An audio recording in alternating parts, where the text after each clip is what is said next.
po natin ang Okada bribery issue ni Martin Romualdez na ayaw talakayin ng mainstream media. Kayo na po ang bahalang magdesisyon kung bakit ayaw itong talakayin ng mainstream media. Pero dahil wala po tayong takot, ito po yung ating tatalakayin ngayon. Ano ba itong bribery issue ni Martin Romualdez? Okay. Ang bribery issue po na ito ay ating nahalungkat sa kasong sa pagtutuos ng 26 Capital. Ang 26 Capital po ay isa po itong kumpanya sa Estados Unidos or United States. Okay? Ngayon, merong pagtutuos. Okay? Court case ang 26 Capital laban sa Tiger Resort Leisure and Entertainment Incorporated. Okay. Sa mga hindi po nakakaalam kung ano po ang Tiger Resort Leisure and Entertainment Incorporated, ang Tiger Resort Leisure and Entertainment Incorporated po ay under ng Universal Entertainment at sila po ang may-ari ng nagpapatakbo ng Okada, Manila.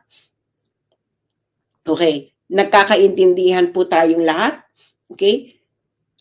Yung mga vlogger po sa YouTube na gustong i-reblog ang aking content ngayon, you are free to do so. Okay, you are free to do so. Okay, so i-share nyo lang po muna ito, yung mga kakadating pa lang. Nagkakaintindihan ba tayo? Okay, ulitin natin ha, para malinaw. Ang bribery issue ni House Speaker Martin Romualdez ay lumabas dahil sa kasong isinampa ng 26 Capital, isang kumpanya sa United States laban sa Tiger Resort Leisure and Entertainment Incorporated. Ang Tiger Resort Leisure and Entertainment Incorporated ay under ng Universal Entertainment na may-ari ng Okada, Manila. Okay. Following? Okay. Click share po yung mga kararating pa lang. Click share.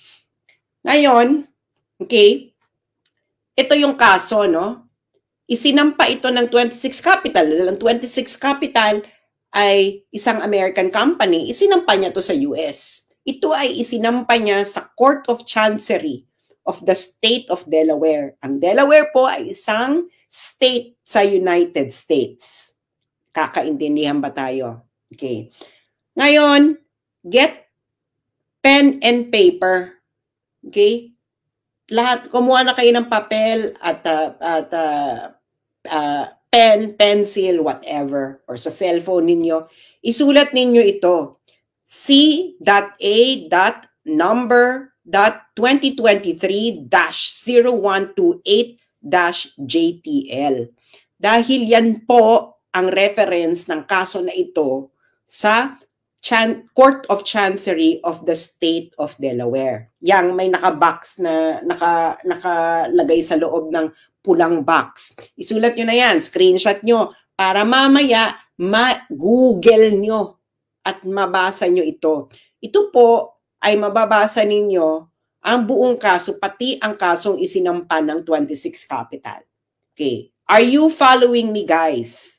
Okay? Sabihin nyo lang sa akin kung hindi nyo maintindihan na dahil tatagalogin ko ang lahat at ito ipapaliwanag ko sa isang payak na pag-e-eksplika para ang bawat isang Pilipino, mapamasa man, mapa-elitista man, mapa-intellectual man o mapatambay ay maintindihan ito ng buong-buo. Kaya i-share nyo na ito. Okay. Ngayon, ano ang gusto ng 26 Capital na isang American company mula sa Tiger Resort Leisure and Entertainment Incorporated sa isinampa nitong kaso sa Court of Chancery State of Delaware? Ang gusto ng 26 Capital ay ang tinatawag na specific performance of closing the Special Purpose Acquisition Company, o tinatawag na SCAP, sa pagitan ng 26 Capital at ng Tiger. Okay. Ang storya po kasi niyan, ang 26 Capital at ang Tiger dapat ay magkakaroon ng merger. Okay? Yan lamang ang pinakamadali nating pag-usapan. Medyo complicated ito, pero Itanong nyo po ito sa may alam po sa corporate law sa United States kung anong ibig sabihin ng SPAC or kahit sinong mga abogado na kakilala nyo para ito ay mas lalo nyo maintindihan. Pero yan po ang pinakapayak na ating explanation right now. Ngayon, marahil ay nagtatanong ang karamihan sa inyo, hindi ba? Ang tanong ninyo ngayon, lahat siguro ito ay logical na tanong, ano kinalaman dito ni House Speaker Martin Romualdez? Mga kararating lang, please click share. Dahil mahalaga itong malaman ng bawat isang Pilipino dahil ito ay isang isyong pinagtatakpan ng bawat isang congressman, bawat isang senador, at bawat isang mainstream media. So ito ang tanong, anong kinalaman dito ni House Speaker Martin Romualdez? Siyempre, di ba? Anong kinalaman niya dyan? Hindi ba? Ito po kasi ang kinalaman, bakit nadawit dito si Martin Romualdez.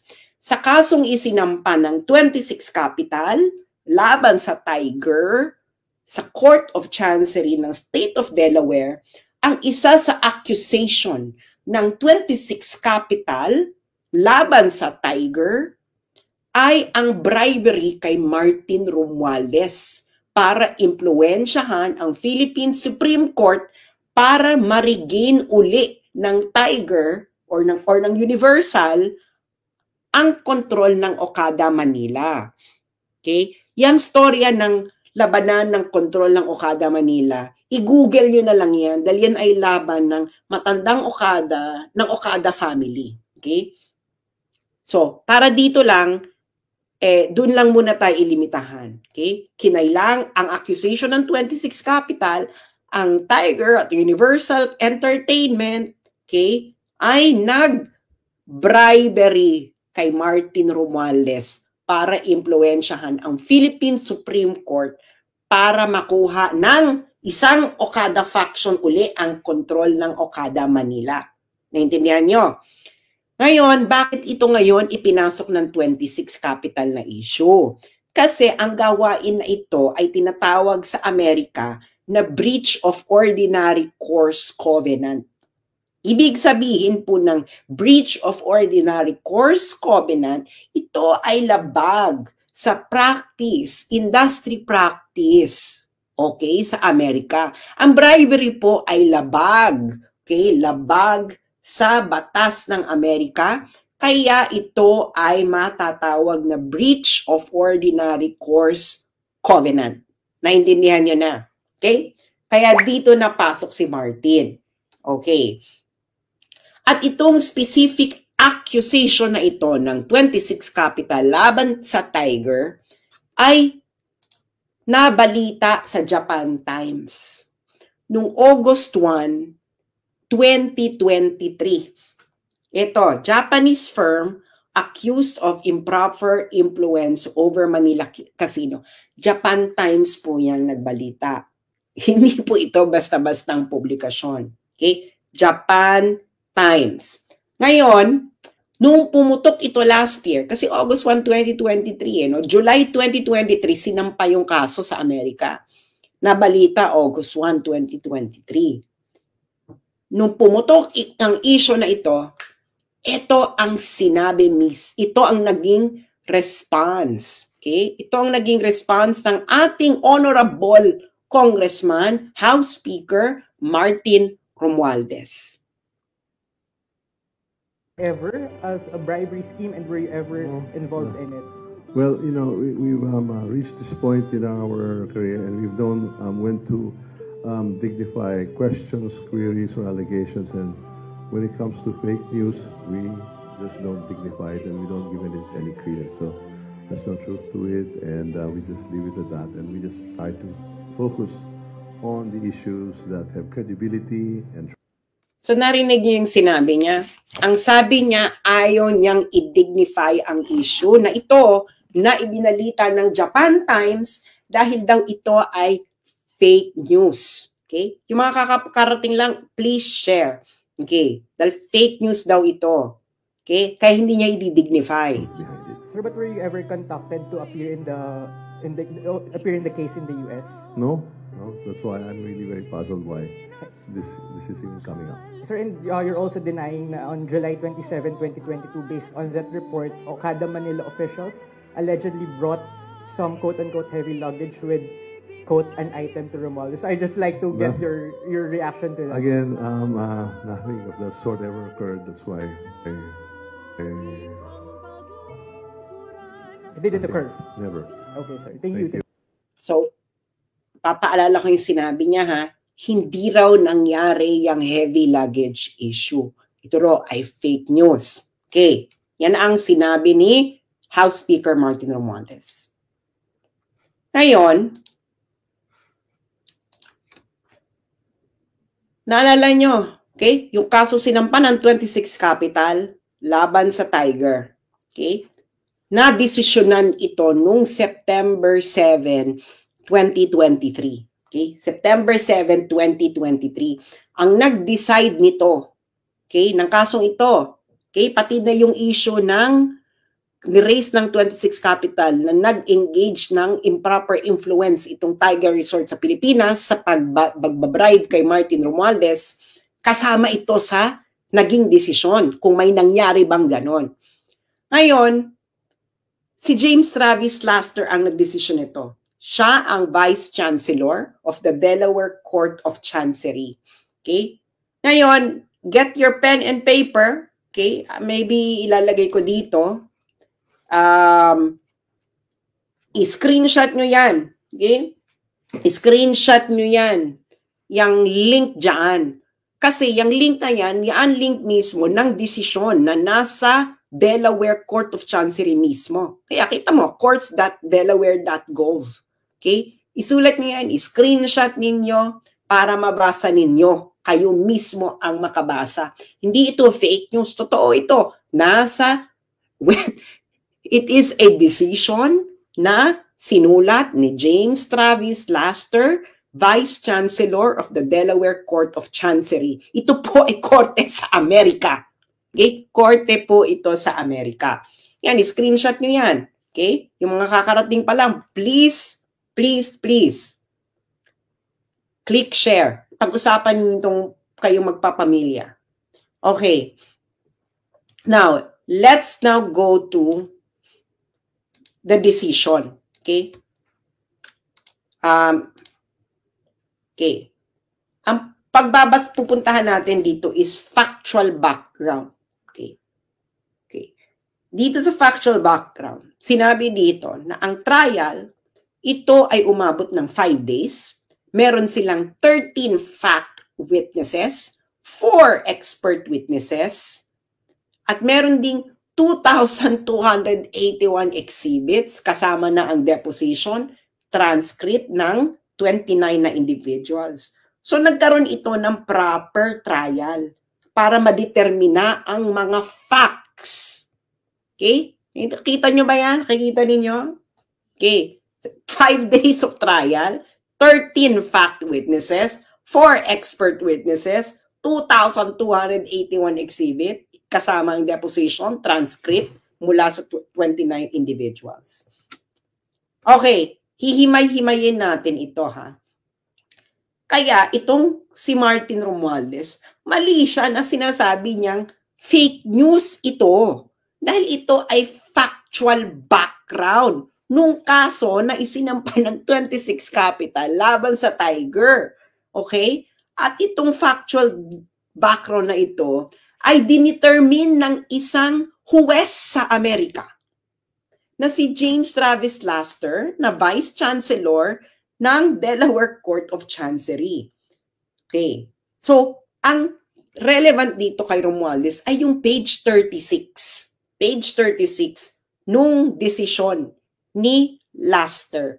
At ang title nung part na yon ay yung The Dodgy Bargain. So, himayin natin to paragraph by paragraph. Okay. So, makikita nyo dyan, no? Ewan ko kung malinaw sa inyo yung link nung kaso. Basta, ulitin natin para ma-screenshot ninyo, masulat nyo sa papel. Okay? Para, ayan. So, para masulat ninyo sa papel at kayo mismo ang pumunta sa korte mismo ng Delaware Court of Chancery para kayo na mismo kapag-download. At ang relevant kay Romualdez dito ay page 36. Okay, page 36. Okay. Okay, hihimay-himayin natin ngayon itong factual determination. Pupunta tayo paragraph by paragraph. Okay. Paragraph 1. Okay, ng part na the dodgy bargain. Ang ibig sabihin ng dodgy ay suspicious, not above board, illegal, pangit, tsaka, ano ba mga pwedeng dodgy? Kaduda-duda, hindi kaaya-aya. Yan. Chararat. Okay. Okay, ito yung paragraph 1. Sabi sa paragraph 1, itong Universal at yung Tiger, okay, they attempted na makuha uli ang control ng Okada, Manila through a judicial process. Okay? Ngayon, yung Tiger, nag-file na sila ng motion for reconsideration sa Supreme Court. Okay? Kaso nga, nagkaroon ng takeover na yung matandang Okada. Okay. Ngayon, yung pagkatapos ng takeover, yung Tiger, nag-file sila ng supplement noong June 9, 2022 sa Philippine Supreme Court. Yung Philippine Supreme Court, deadma, hindi sila nag-respond doon sa isinampang motion ng Tiger. Ngayon, ito ay paragraphs 2 and 3. Ngayon, nung June 3, 2022, okay? Again, ito ay facts. Facts. Okay? Na dinitermina ni James Travis Laster, Vice Chancellor of the Delaware Court of Chancery, sa isang hearing, totoong trial, hindi ito kangaroo court na katulad sa Philippine Congress. Nung June 3, 2022, si Michelle Lazaro, okay, ay nag-suggest ng isang alternative sa judicial process. Okay? Si Lazaro ay director ng Tiger at corporate secretary rin siya ng Tiger. Okay? Yung isang director din ng Tiger na si James Lorenzana, kasabwat ni Lazaro, ay pareho daw nasa elite circles ng Pilipinas. Ngayon, itong si Lazaro, si si Michelle Lazaro, nag-email siya kay Asano, Takeuchi, at isa pang Universal Director. In-explain ni Michelle Lazaro sa mga Hapon na ito, okay, na siya, si Michelle Lazaro at si James Lorenzana, ay may isang relasyon sa isang common friend na isa daw key figure sa Philippine politics na tumulong na rin daw dati sa Universal. Okay? At ito raw ang best option ng Universal para makuha uli ang kontrol ng Okada. Okay. Yung batang Okada yan. Okay. Ngayon, ang sabi ni Michelle Lazaro sa email, the key person, our common friend, feels that my involvement moving forward is indispensable, such that he was reluctant to provide further assistance or to pursue any potential partnership unless her concerns were addressed. So ang sabi ni Michelle Lazaro, kailangan si Michelle Lazaro sa deal na ito. So ang ibig sabihin niya kung anong kailangan involve si Michelle Lazaro, yan ang sinabi daw sa kanya ni Martin Romualdez. Ano ang evidence ang nakuha nila dito? Yung email mismo ni Michelle Lazaro. Okay? Kasi sa Amerika po, meron pong tinatawag na discovery proceedings. Okay? Ibig sabihin ng discovery proceedings, lahat ng evidence na kailangan mo sa kalaban mo ay pwede mo makuha, emails, text, etc. Kaya nakita nyo yung ano ni Amber Heard saka ni Johnny Depp, may discovery proceedings yun. Kaya nga, di ba, ang daming evidences na alam nila pareho. Kasi yun, saka may nakita pa, di ba, may mga lumabas pa mga text messages si Johnny Depp, si Amber Heard, ayun ay nakuha through discovery proceedings. Okay. Ngayon, ang sabi ni Michelle Lazaro, ang common friend daw na yon, okay, ay si Martin Romualdez, Speaker of the House for the Philippines. Ito ang sinulat mismo ni James Travis, ha? Vice Chancellor ng Delaware Court of Chancery. Ang common friend daw ay si Martin Romualdez, na Speaker of the House for the Philippines, nephew by blood ni Philippine First Lady Imelda Marcos, nephew by marriage ni former Philippine President Ferdinand Marcos, pinsan ni Philippine Senator Amy Marcos, at pinsan din ni Ferdinand Bongbong Marcos. Okay? Yang JX674 na yan, evidence yan. Okay? Yan ang source ng evidence na nakita ni James Travis Laster. Kaya nga pag pumunta tayo sa Delaware at pinakuha natin ang buong kopya ng buong kaso, makikita natin lahat. Pero dito muna tayo mag-focus sa desisyon. Okay. Ngayon, sabi pa ng ang nakalap na fact ng Vice Chancellor ng Delaware Court of Chancery para ma-confirm ni Lazaro ang kanyang connection. Itong si Lazaro, Michelle Lazaro, nag-text siya kay Takeuchi, yung Hapon, no, ng Universal, ng 2 pictures ni Lazaro kasama si Romualdez. Okay. Ngayon, sabi daw ni Lazaro sa text, yung pangatlong individual doon sa picture ay ang chair ng Philippine Gaming Commission. Sino yan? Si Altenco. Okay. Ngayon, sino to si Michelle Lazaro at James Lorenzana? At bakit nga ba ito malapit kay Martin Romualdez? Okay. Itong si Michelle Lazaro ito ay anak ni Lolong Lazaro na isang close friend ni Martin Romualdez. Okay, i-google nyo ito. Nung namatay si Lolong Lazaro, itong si na tatay ni Michelle Lazaro, itong si Martin Romualdez ay nag-deliver pa ng eulogy sa tatay sa pagsalamay ng tatay ni Michelle Lazaro. Itong si James Lorenzana ay fraternity brad ito ni Martin Romualdez sa Upsilon Sigma Phi. Kaya ganyan sila kalapit kay Martin Romualdez. Okay, paragraph 5. Ngayon, yung email ni Lazaro ay meron daw term sheet. Okay, ito ang mga demands ni Lazaro. Dapat si Lazaro at Lorenzana ay kailangan tumanggap sa Tiger ng $35,000 per month. Okay.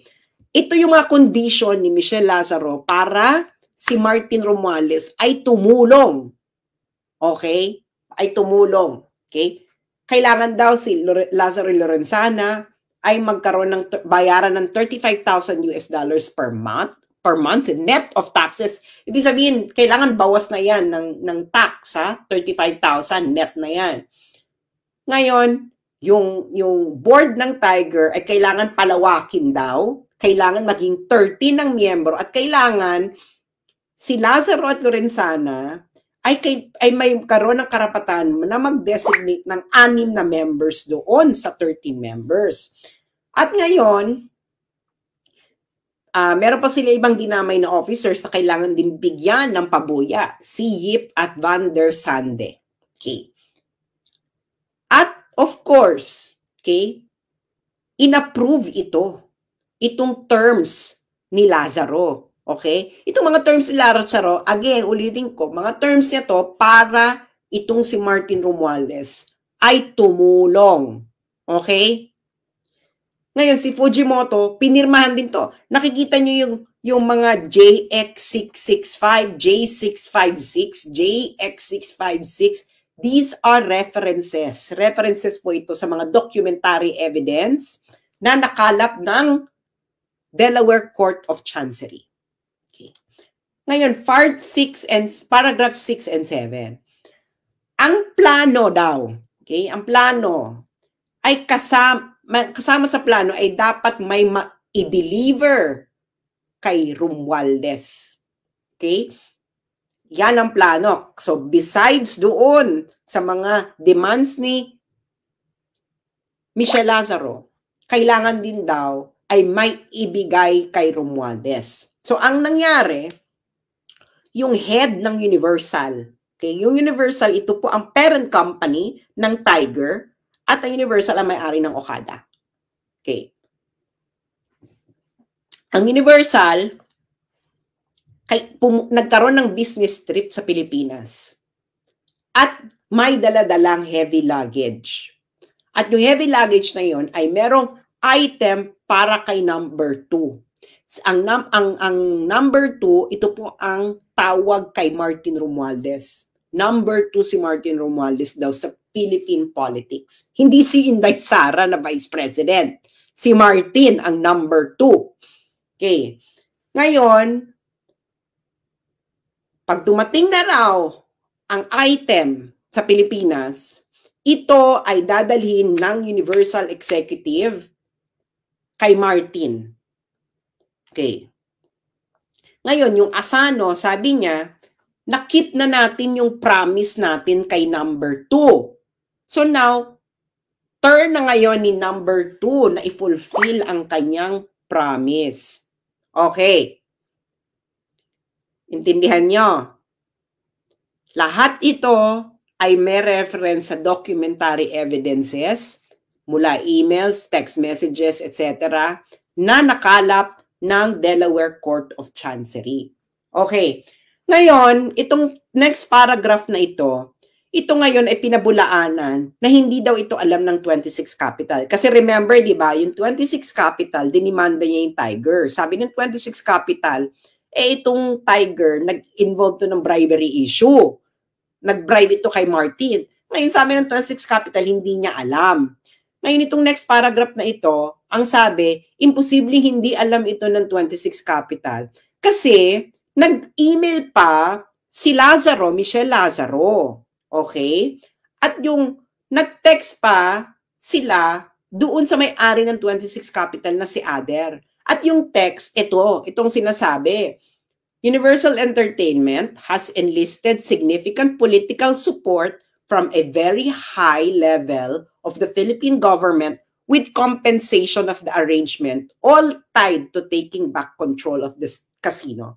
Ano sa Tagalog to? Yung text doon sa may-ari ng 26 Capital, ang sabi, itong Universal Entertainment na may Okada ay kukuha ng suporta, significant political support, kukuha ng significant political support mula sa isang high-level Philippine government official para makuha uli ang Okada, ang kontrol ng Okada. Yung JX647 na yan ang documentary evidence. That's the text evidence na nakalap ng Delaware Court of Chancery sa mga cellphones nila, no? Okay. Ngayon, ato na nga, etong si Romualdez, okay, kasabwat siya, alam ito ng lahat, okay? Kaya nga, okay, noong July 27, 2022, yung executive ng Universal na si Sato Nobuki, nag-travel mula Japan papuntang Pilipinas. Okay. Ngayon, isa pang executive ng Universal, si Hajime Tokuda, ay nag-schedule ng meeting kay Romualdez nung susunod na araw, July 28, 2023. Yung JX730 na yan, documentary evidence yan. Okay, na nagtitrace na may talagang meeting na nangyari, may setup na meeting na nangyari. Kaya pag pumunta kayo ng Delaware Court of Chancery at kunin nyo ang buong kopya ng kaso documentary evidence, makikita nyo lahat kung ano yung JX730 na yan. Okay. Ang meeting daw ay nagtagal ng 90 minutes. Okay. At ito pa, si Romualdez, before siya pumunta ng meeting, nanggaling pa daw ito sa pag-i-inspect ng earthquake disaster area sa Luzon. Noong July, yung araw na yan, totoo, si Romualdez ay, I think, nasa Northern Luzon. May earthquake yan, di ba? I think he was maybe in Abra or Ilocos, somewhere in the north, nandun siya, nag-i-inspect. So pagtapos na mag-inspect, pumunta ngayon siya dito para i-meet niya itong mga Hapon para kunin niya ang kanyang heavy luggage. Okay. Ngayon, so, ginawa ng Universal Executives, may binigay silang letter kay Romualdez. Ang sabi ng mga Hapon kay Romualdez, it would be a huge problem if the ruling by the Supreme Court was prolonged any longer. Sabi nila, magkakaroon daw ng problema pag pinahaba, pag tumagal pa ang pag-issue ng ruling ng Supreme Court. At ang sabi ng mga Hapon kay Romualdez, okay, gusto daw nila ng favor para sa mas maagang resolusyon ng Supreme Court. Okay. So ano daw ginawa ni Romualdez? Okay? Then and there made ex parte calls and sent a text to several members of the Philippine Supreme Court, including its chairman. Sa Tagalog, kamiting ni Romualdez yung mga Hapon. Binigyan ng heavy luggage. Ito ang favor na gusto namin. Ang ginawa ni Martin Romualdez, tinawagan niya ang mga justices ng Supreme Court. Pati na raw ang chairman. So, sino ba ang Supreme Court Justice ng panahon na yan? July 2022. Magsalita ka dahil factual determination to ng korte sa Amerika. Ngayon, sabi ng Universal Executives, yung pressure daw na ginagawa ni number 2 must be working. Okay? Ngayon, ine-expect nila yung intervention ni Romualdez mag-i-end ng takeover nung matandang Okada. Okay? So, in-execute nila yung merger with 26 Capital, etc. Hindi na ito importante dahil hindi ito kasama si Martin sa issue ng merger. Okay. Sabi ni James Travis Laster, no one addressed the legality of this type of arrangement in the Philippines. Kasi illegal to sa Amerika. Okay?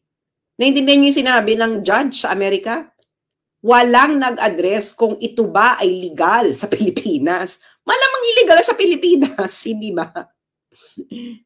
Pero itong si Lazaro at Lorenzana, nakabarkada ni Martin Romualdez, ay nag-broker ng dodgy bargain. Ibig sabihin ng dodgy bargain, illegal na bargain. Okay? Na kung saan, in-offer nila sa Tiger, sa may-ari ng Okada, na magi-intervene si Martin Romualdez. Basta si Lazaro at Lorenzana ay bibigyan ng increased control ng Tiger, babayaran ng 35,000 per month, magkakaroon ng maipapasok silang mga tao sa Tiger Corporation at ang pinakahuli ay dapat may ibigay kay Romualdez. Uulitin ko, ito ay factual determination na ginawa ni James Travis Laster, Vice Chancellor of the Delaware Court of Chancery. Ngayon, eto na ang maganda.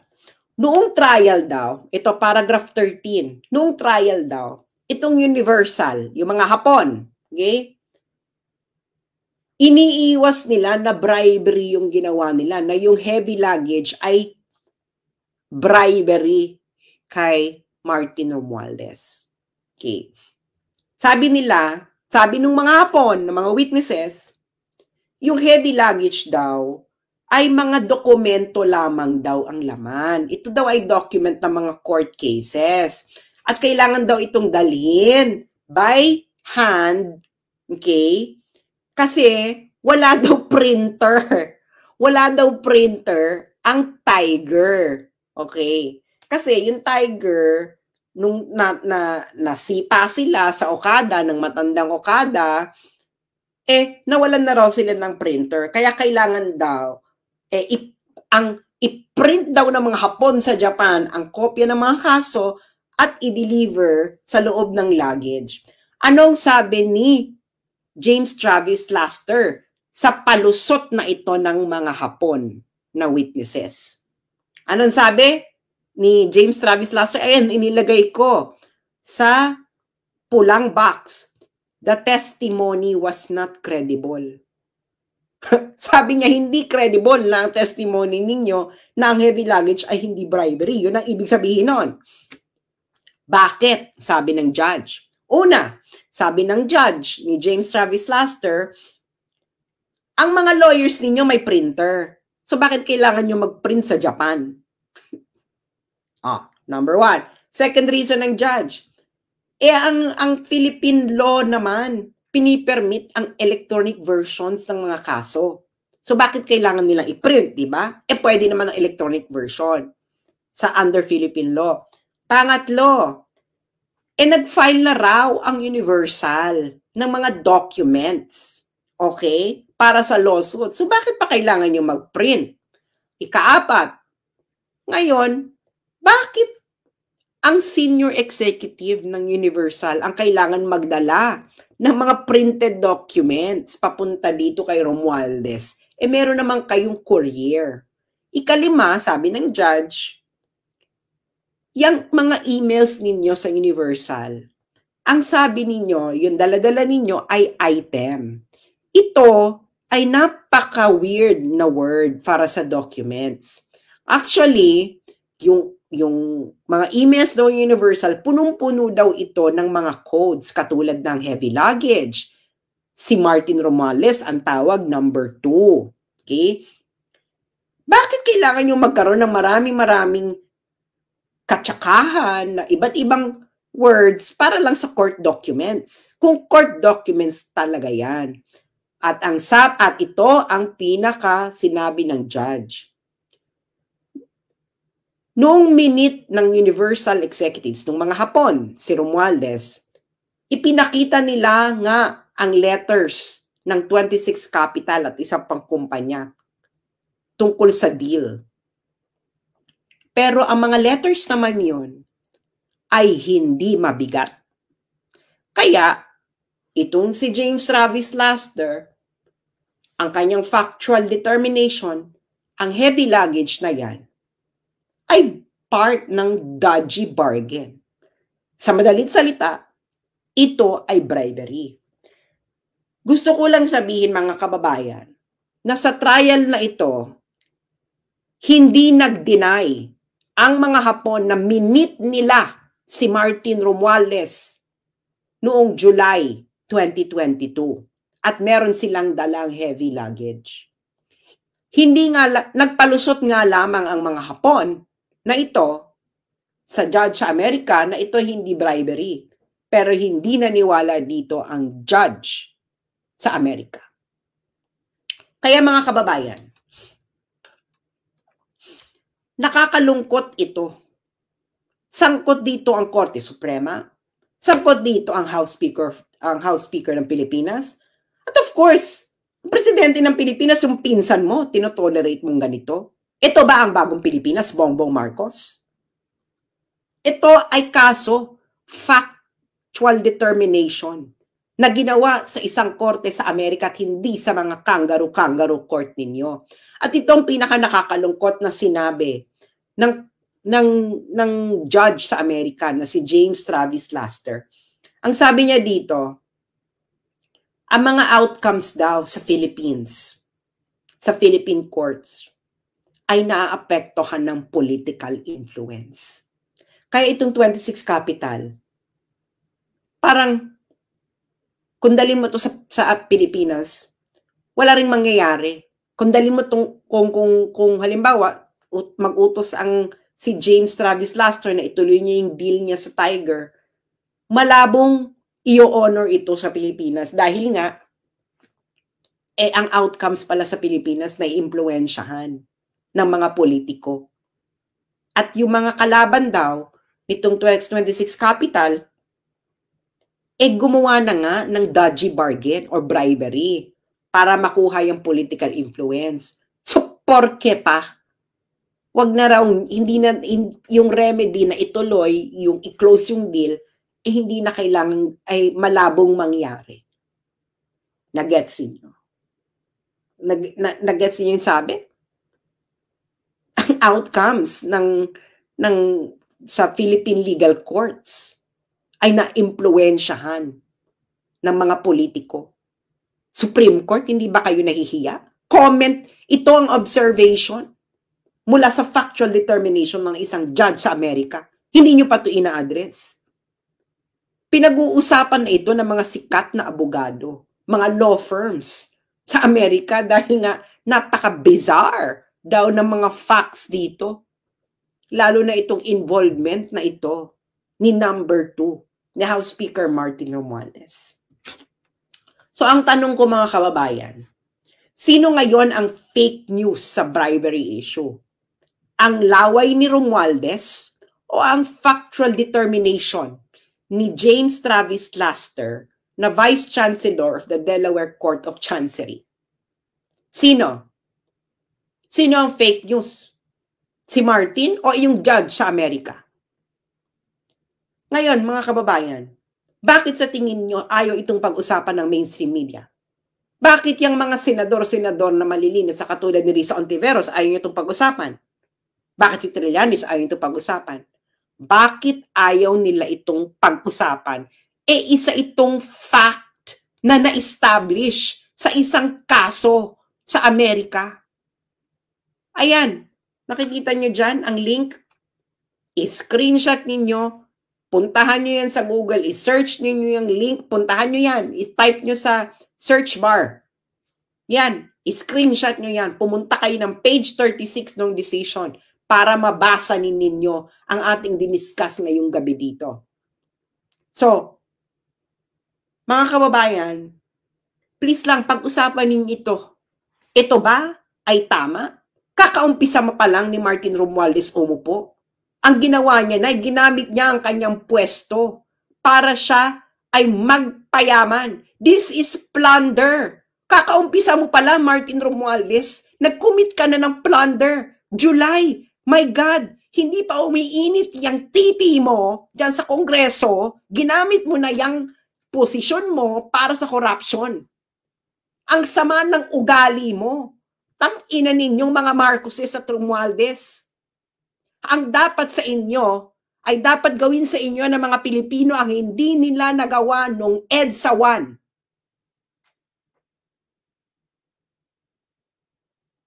Wala na sanang Hawaii na mangyari.